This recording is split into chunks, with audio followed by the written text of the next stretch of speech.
Well, the farmer whose land I'm on is making the most of this fine period of weather we're experiencing at the end of the first week and beginning of the second week of October. It's October the 8th today, and while the next crop, which is wheat, is being sown into the night in this field and other fields, I'm trapping just inside the entrance to Lound Wood. It's a little spot, it's sheltered from a fairly persistent breeze that's on the outside here, and it's somewhere that has produced many a good moth in the Eakering area over the years. So while I get set up, I'll let you watch a bit of agriculture.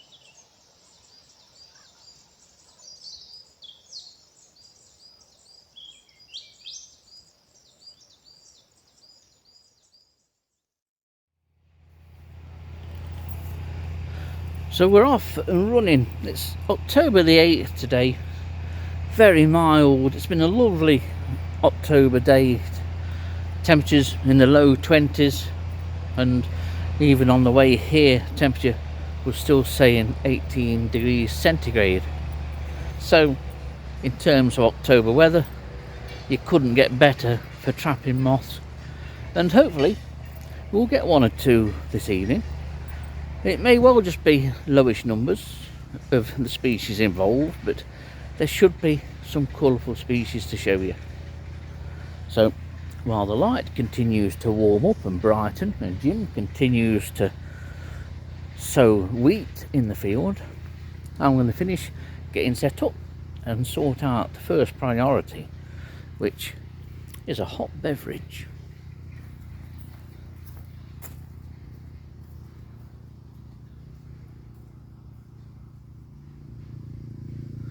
Well, it's very warm and we've just had a few spots of rain. Don't expect it to come to anything. The rain isn't on the cards and wasn't forecasted.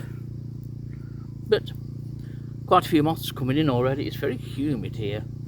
It's as still as anything. There's no breeze whatsoever. And I expect fairly decent numbers of moths tonight. We've only got one micro in, and that's Agonopteryx aranella, which is a common moth here. If I remember right, the larva feeds on umbellifers, of which there are a lot of umbellifers, and that's another barred sallow which viciously attacked me then. I hope you all notice the things I have to put up with. And let's say 3 barred sallows, other moths that are in. We've got a couple of chestnuts, single red-green carpet, now 3 barred sallows, 3 dark chestnuts, and I hope to show you chestnut and dark chestnut as we go on with this trapping session. First November moth of the autumn, always a worrying sign that the autumn is ever quickly rolling on into winter, and a green brindle crescent. So we're not doing badly at all. Very good temperatures, and to be honest, you would think, going by temperature, that it was July, let alone October. And here's dark chestnut, which to all intents and purposes looks exactly like a chestnut, but there are subtle differences. Chestnut tends to have that sort of darker or dark greyish spot in the middle of the forewings, but the big difference really between dark chestnut and chestnut are that the ends of the wings are far more angled, with far more to right angle than on chestnut. They tend to be a little bit more rounded. Dark chestnut does go through the winter, or at least the females do. Once they've been mated, they will survive the winter, but to be honest, it's not a moth you catch much really after the autumn months. So it's one to look for in amongst any amount of chestnuts that you get. And probably I'll catch more dark chestnuts in October than what I do for the rest of the year, to be honest. So don't assume that all your chestnuts will be chestnuts. Some will probably be dark chestnuts, and some dark chestnuts can be darker than this individual here.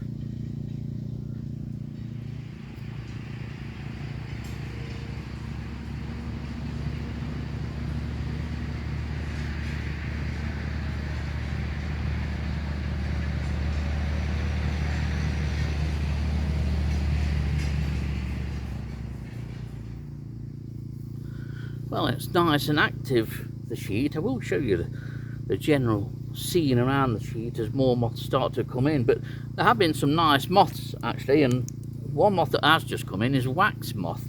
Now, it's not a moth, I don't think we've recorded it here very often. There's certainly at least 1 or 2 records, but it's not an everyday moth by any means, so that's a nice one to trap. It's one of the pyralids, but Eclaris variegana, I'll put photos in of these rather than film them, but Eclaris variegana is an absolute stunning Eclaris moth.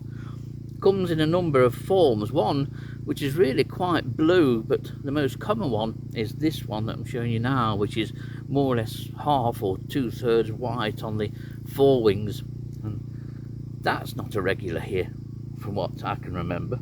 So it's nice to be getting a few micros. One particular interesting micro is a moth that I was only talking to Martin Gray, the county micro moth recorder, about this morning, and it's Scrobipalpa acetella. Now, this time last year we were all going mad about it, and we were all trapping it in decent numbers. Martin Gray, he was trapping it, you know, the same as me, in good numbers.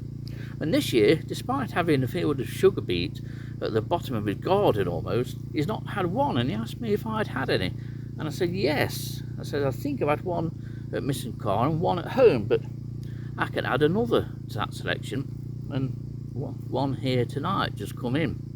So that's a moth that is thought to be largely migratory in the UK. At least that's what people were saying last year when everybody was catching them inland, but it is known on some coastal sites where it feeds on sea beet, but it seems it's taken up a fancy for sugar beet. But it wasn't known, and indeed we thought that all of the Scrobipalpa acetella last year would probably be residents or direct descendants from residents, but it seemed not. So it'll be interesting to keep an eye on the status of Scrobipalpa acetella in the next few years. Is it established in Nottinghamshire? Chances are it is, but with a lot of spraying that goes on sugar beet and other crops, it may well be held back by pesticidal sprays. One of the macro moths that's in, broad-bordered yellow underwing, is a nice late record for me, but the majority of species are rather typical fare with dark chestnut, red-green carpet, and the first cetaceous Hebrew character has just dropped in, and that was a caddisfly, if you wondered what was flying down at me. So, more moths no doubt will follow. It's a beautiful night for trapping, and this is probably going to be maybe the last night, or favourable night. I was talking to Jim the farmer earlier on, and he says the weather is going to take a turn for the worse in the middle part of next week or later next week. So while conditions are like this, I have to keep trapping. Well, that's the general scene here, just inside the entrance to Loudwood, this small clearing. The tree canopy is gradually closing above this spot. Used to be quite considerably larger area of sky that you could see above here, but it looks like the first hornet has arrived. I did expect hornets to have been in before now, but it looks as though there's just the one that I can see walking around on the sheet. It's gone at the back of the light, but it's quieting down in terms of moths at the moment. Conditions still lovely, but We're probably at that point where moths are finishing feeding and will start to fly soon and in the search of females, and of course moths will also be pairing up and mating at this time as well before separating and going their own separate ways. So hopefully a few more species to arrive at the trap over the next hour or so.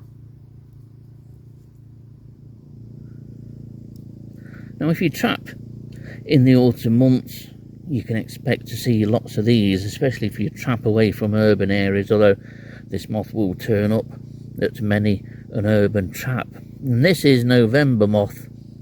Your county recorder will probably insist that you record it as November moth aggregate, because there are several other species, but the majority of moths like this that you catch will be November moth. It's a very variable moth. Some can be really well marked, but overall this is a somewhat dull grey, quite often featureless moth, but there is beauty in the patterning and markings. And this one's not too bad at all, actually, to be honest. So this is a moth that will probably top your trap list and be the commonest moth for a couple of weeks from now on. I've had probably half a dozen here so far. So that's November moth. Not the most exciting of moths, but you have to make do when numbers of moths coming into the trap decline. Well, a view from the car shot, something I've not done for a while.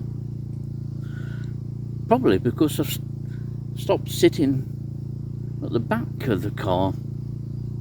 Nothing worse than moths getting in the car that you don't know about, and then a couple of hours after you got home, some ungodly hour of the early hours of the morning, the car alarm goes off, and that's because a moth is flying around in the car. So I tend not to sit with the car boot open. I could probably do it this time of year now, to be honest, because there's not so many moths about, but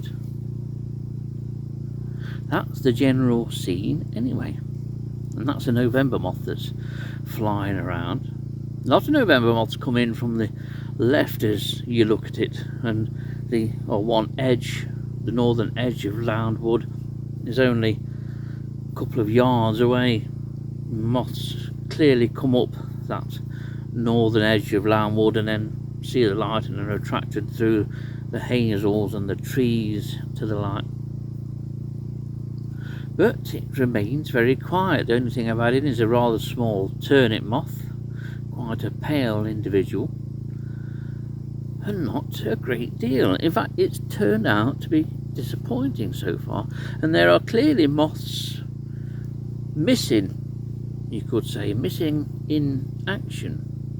Yellow-lined Quaker is one, and Brick is another species, both moths which 10 years ago were everyday moths, really.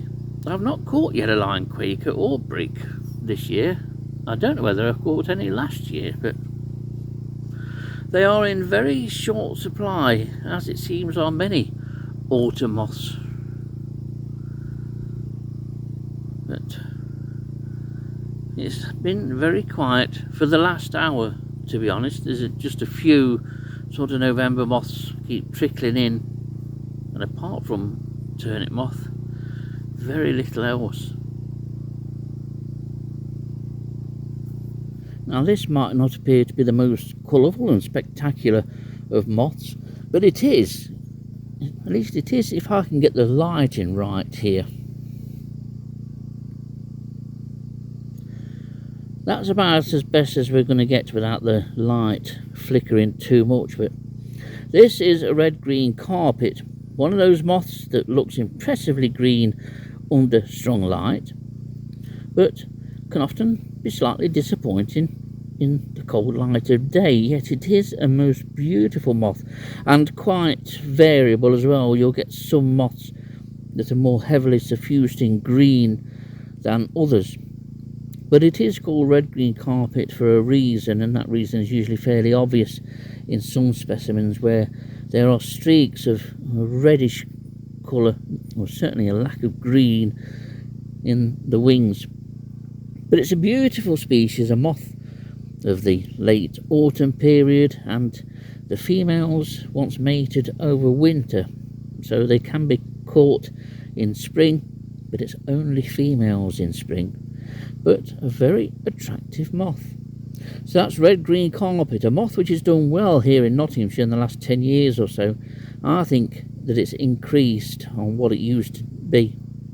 So look out for this. It will occur in suburban and urban traps, and is a real beauty of autumn moth trapping.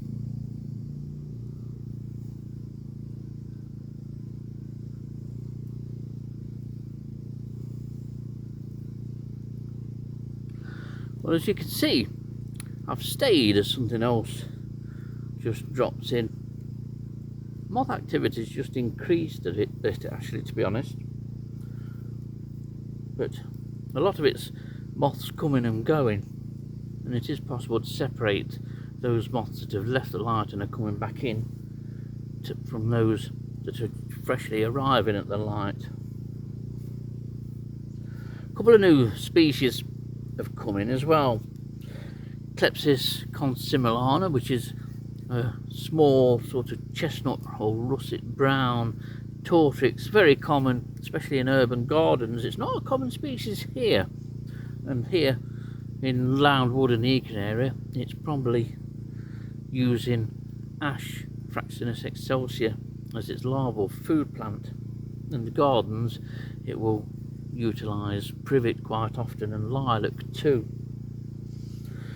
Other moths that have come in, it's not particularly attractive, and I'll put a photo in anyway, and it's a Cleris sposana, just grey really. It's one of the more dull looking Cleris. Occasionally it can show some resemblance of some kind of markings, but it's just a plain grey tortrix that flies late in the year.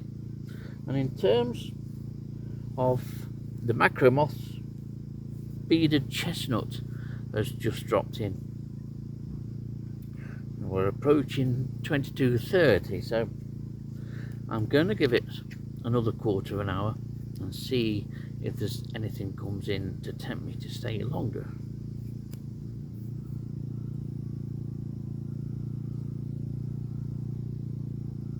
A steadily increasing number of November moths. It's all November moths that you can see flying around at the moment. Some do go off to the left and then promptly return after a couple of minutes or so, but decent numbers. I think we're on about 15 or 16, but another week and it'll be many more than that.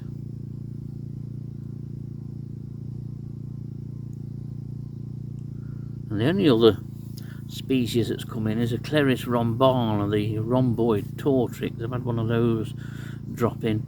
Poor again for micro moths, but the species list, well, we're over 20 now, which doesn't sound a lot, but it's took a lot to get there. Just coming up 5 more minutes or so to 4 hours, and in that aspect it's been disappointing tonight. I did expect more, especially in view of the temperature, but there's a noctuid just come in the far side, so we'll check that and see what that is, and we'll give it a few more minutes I think, and then we'll start to pack up. Well, 4 hours are up and it's time to start and pack things away. I have took everything away from round the light. Second hornet's just dropped in. I could stay here longer and maybe some things will come in. A red line quake has indeed actually not long since dropped in, but I'm going to pack up and keep my options open for tomorrow, because the weather looks right for redwing movement across the UK tomorrow morning, and if that fails, it also looks another good day for red admirals to go through. So, time to switch off the light and the generator for another night.